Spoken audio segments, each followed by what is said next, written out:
Okay, good morning, everybody. Hope everybody is well. Happy Sundays for those who are with us today live. For those that are joining any other day, happy day, whatever it is that you turn in. What an incredible time of the year, the June time. It's a little muted this year. I don't know if you had the same experience. Usually this time is the busiest month of the year between graduations and weddings and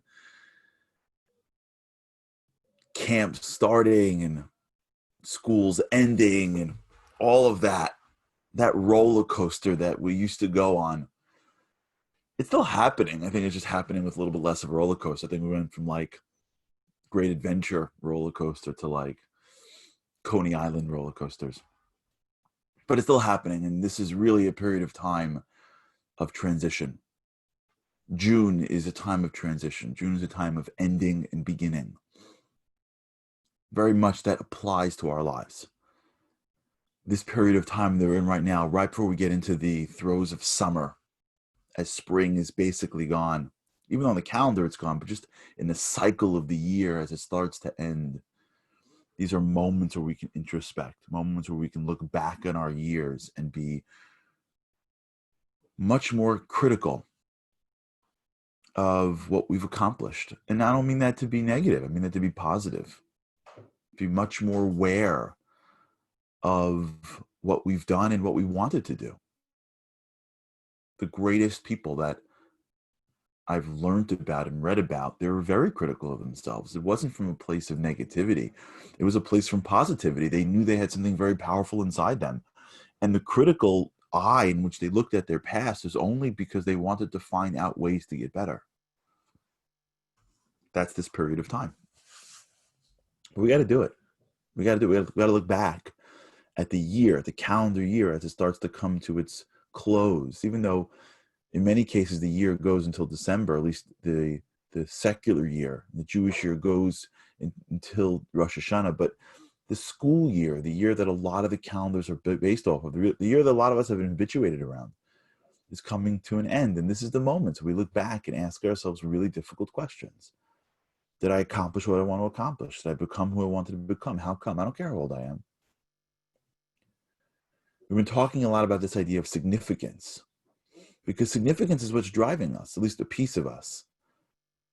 We have multiple pieces, but one major piece of our lives is to be significant, to grow in the right way, to move from the atom that is within all of us that comes from the ground to the soul that is within us, to go from literally bottom to the top. It's the journey of life. It's the journey of depth.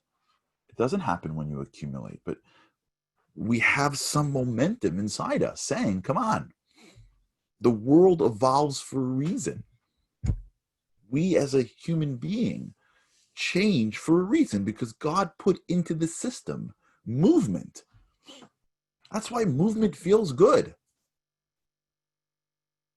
That could be why movement feels good. Sure, it feels good for a lot of reasons. That's why when the babies like to rock, that's because they were in their mother's stomachs and they rock. But we feel movement. It's not just being in the car and traffic opens up and it's open road and you're like, that feels much better than traffic. It's life. We feel good when we're moving in life. We feel good when we're accomplishing in life.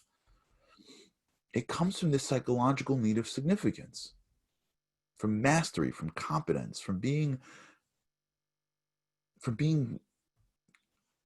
successful in the world that we're in. One of the greatest challenges is doing the same thing every day your whole life and trying to feel motivated in it. So we have this quest of significance. We usually would, now since our brains are neuroplastic, like we discussed,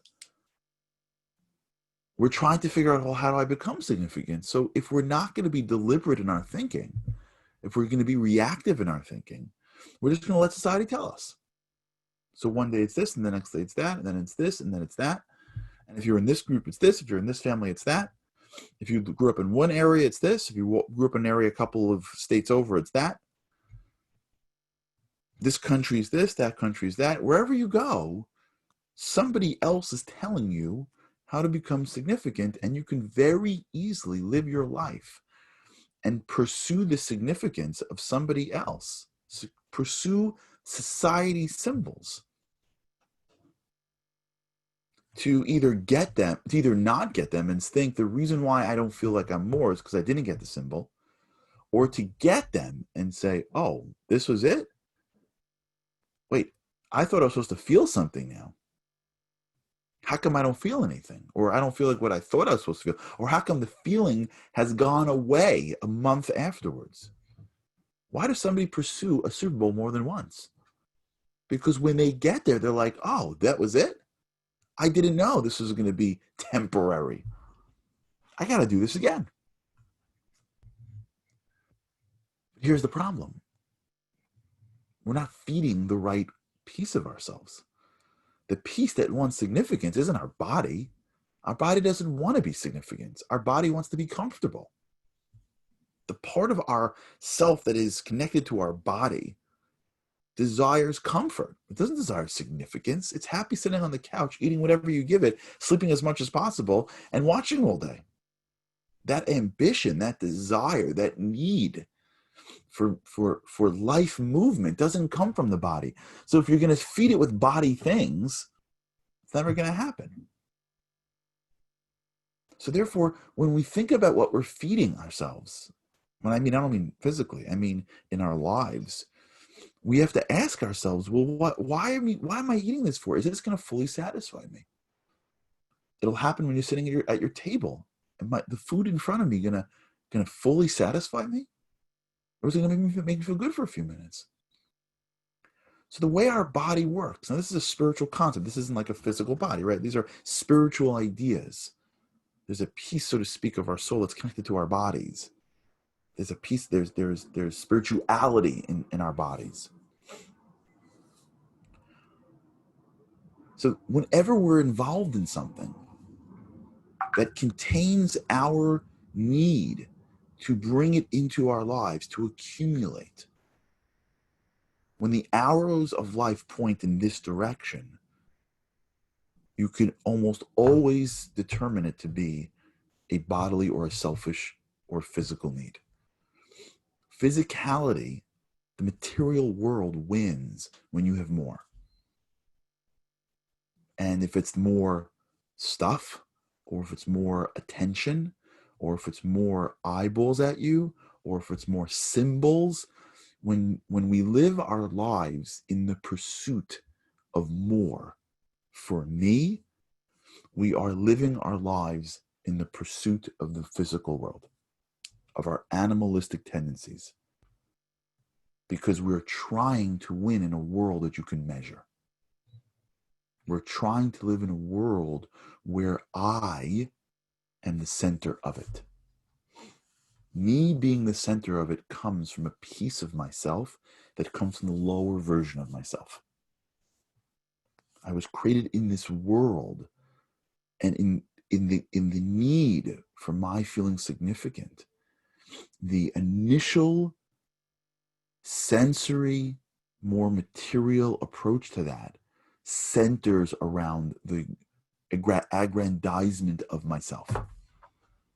The more it is about me, the more I am feeding the lower versions of myself. And we could do that in a lot of different ways. We can do this with material things. We can do this with attention. We can do this with straight up arrogance. We can do this through so many different ways. We can do it through pity.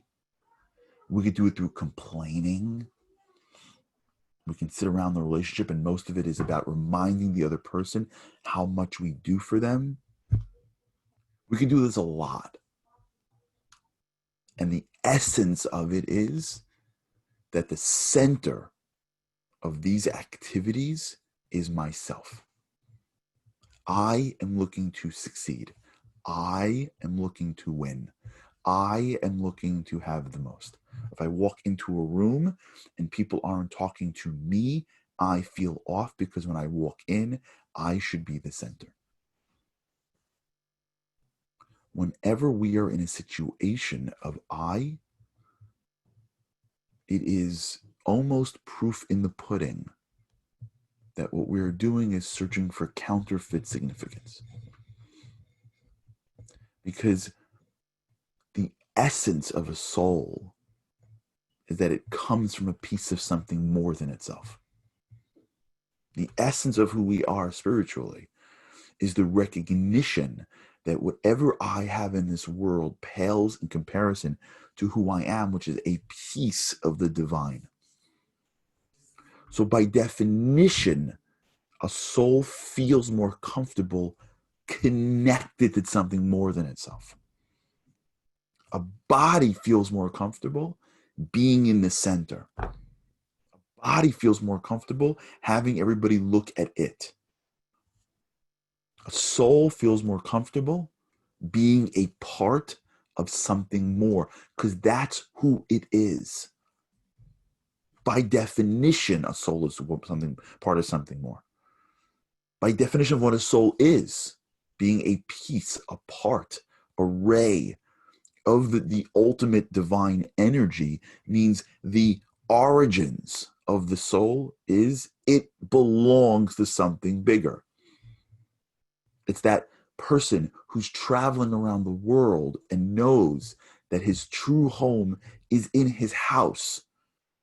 And as great as the stage may be that he stands on or that she stands on, as beautiful as the hotel may be that they stay at, they can go to the most gorgeous 5-star resort. But at the end of the day, what they're hoping for, what they're craving for, is to be in their own bed. They can be sitting at the most beautiful restaurant, but what they want is home cooking. It's because that person comes from their home. And as fancy and as glitzy as the world is, what they crave, I don't know why everything's beeping in my house today. This whole office is beeping, so I'm sorry. I gotta hit mute in my office, just mute. What we're craving is to go home. What a soul is craving more than anything in the world is to be connected to more. That feeling of being connected to more. That's why, and remember, the spirituality in every level of life, right? Even if you go down to the bottom of spirituality, okay? Everywhere you go, there's an up and a down. Everything in the world has a plus and a minus. So there's spiritual and physical. That's why someone will pay $150 for a ticket in the nosebleed section of some stadium where the beer costs too much money, the bathroom is disgusting, and they will sit freezing cold outside. You know why? Because they love sports, and when they experience it, they would rather experience as one small little piece of a sea of fans than to experience it in their home as the man, as the person. The only one in their room, the master of the domain. They got their own bathroom. They got all the beer they want. They got 17 angles. They can control the temperature, but they're alone. And even at the lowest level, what they're sensing is I would so much rather be a small piece of something greater than be a large piece of something myself. That fear of being alone that kids have, which is why they want you to lay with them in bed. That sense of not being connected to something hits us at a very deep place. That's why, unfortunately, you see people when they're young, they're part of things like that. They are part of teams. You see this with soldiers. They're part of units. And then they get out of their army. They get out of their high school basketball team. They get out of their group from camp. Whatever it is, they grow out into the world. And they don't feel the same sense of purpose. They don't have the same unified mission. And so even though they're much more comfortable or they're much better off financially, they're craving it. They never hit their stride because the feeling of giving up myself for the greater good feels so much greater than being in the center of the world. Some people never have that ability. They've just never been given that. Or it's been so long. That's where companies really mess up. If you want to know where real companies really mess up, is that lots of companies, especially smaller companies, are really just companies centered around one or two or three people. They're not really mission driven. They're personality driven. So this becomes like a game of me versus you. And people are craving to go to work and to be part of a mission. It's hard to do that. It's easy to do that for a sport or for a country or for an ideal. Do it for a job. It's much more complicated, which is why most companies don't. When our lives take on a much greater purpose, in that it's the purpose of my life is to be part of something more, I am now heading into the direction of true significance. True significance is not pulling towards. True significance is pushing out.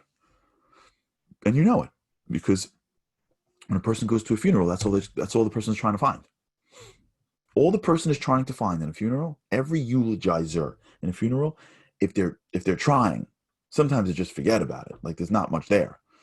So they're just, who knows? I went to a funeral once and the whole thing was just humor. What they're trying to do is they're trying to draw what piece of this person was thinking of others before himself or herself, was part of a greater unit, was a contributor to society at large. And the more they contributed, the more they saw themselves as less of themselves and more of others. Maybe along the way in life, they may not have had as much, but once it gets to be real, that there's nothing like it. And you see this even if you ever watch someone go through this at a Shiva home. Everyone's looking for stories to tell about somebody, where they helped them, what they meant for them, why they changed them. And if you look at a family that is going through tragedy, the greatest comfort they get is that. They get this comfort that their loved one mattered. Why? Who cares? Who cares what that person felt to the world?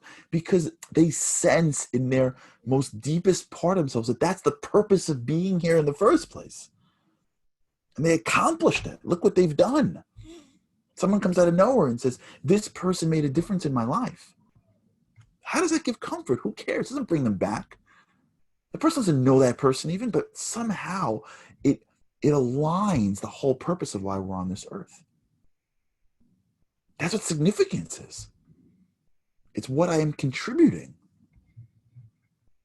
Here's the mistake. You ready? We're going to end in a minute or two, so we'll talk about it. This is what we do this every day, with God's help. We think that significance is when, this is why, watch this. Very good, Liran. Thank you, Liran. That's why we write your eulogy. Excellent. Because we want us to stimulate this way of thinking. Yes. Why do that's exactly right. The connection, the deeper connections of quarantine. Now here's the trap. Before we conclude, I want to share with you a trap.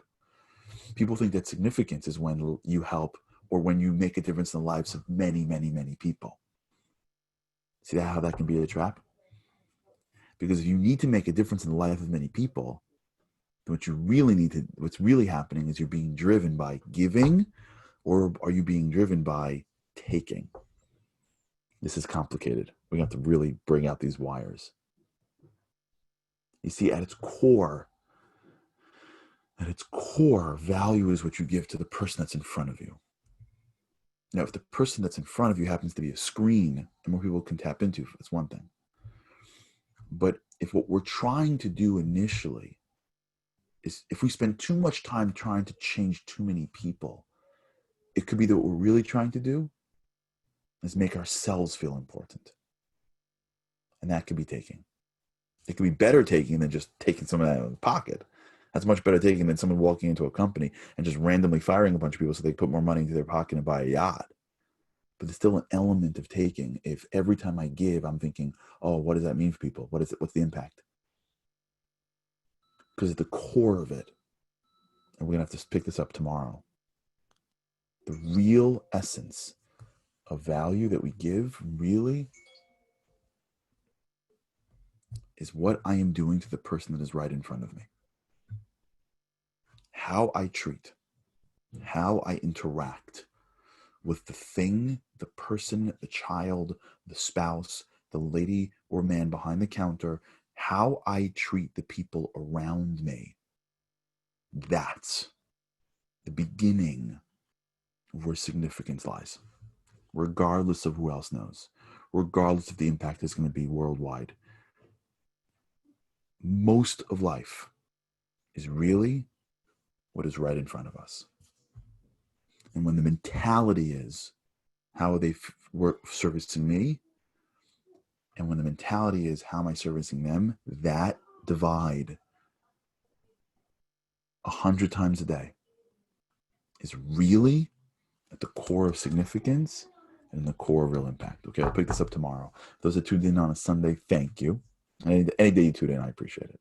Have an incredible day. We look forward to talking to you tomorrow with God's help. I cannot wait to be with you again, hopefully tomorrow, same time. Speak to you later. Have a great day.